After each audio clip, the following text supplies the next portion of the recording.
Welcome to Thoughts on the Market. I'm Andrew Sheets, head of corporate credit research at Morgan Stanley.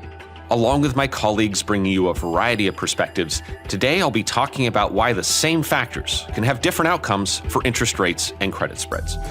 It's Friday, April 12th at 2 p.m. in London. Most of 2024 remains to be written, but so far, the financial story has been a tale of two surprises.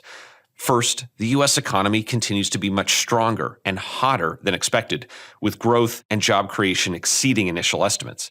Then second, due in part to that strong economy, interest rates have risen materially, with the yield on the U.S. 10-year government bond about 0.5% higher since early January.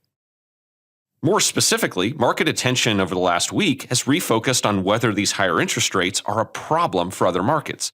In math terms, this is the great debate around bond equity or bond spread correlation, the extent to which assets move with bond yields, and a really important variable when it comes to thinking about overall portfolio diversification. But this somewhat abstract mathematical idea of correlation can also be simplified. The factors that are driving yields higher might look very different for other asset classes such as credit. That could argue for a different correlation. Let's think about how. Consider first why yields have been rising. Economic data has been good, with strong job growth and rising purchasing manager indices, or PMIs, conditions that are usually tough for government bonds.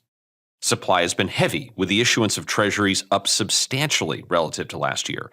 The so-called carry on government bonds is bad, as the yield on government bonds is generally lower, much lower than the yield on cash.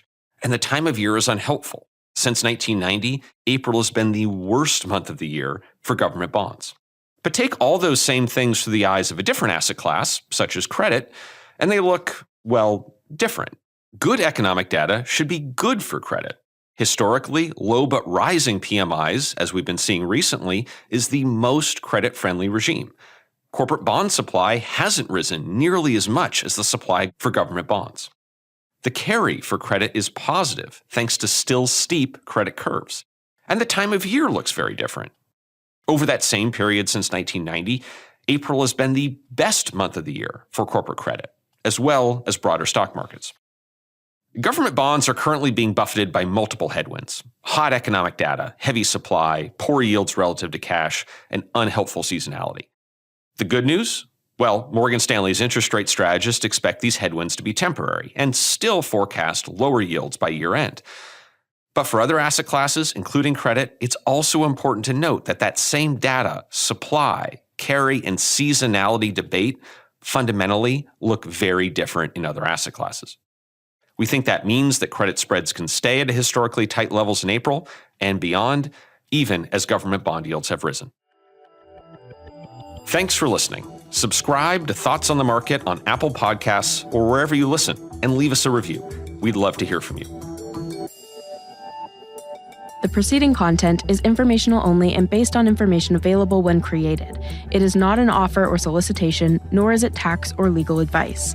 It does not consider your financial circumstances and objectives and may not be suitable for you.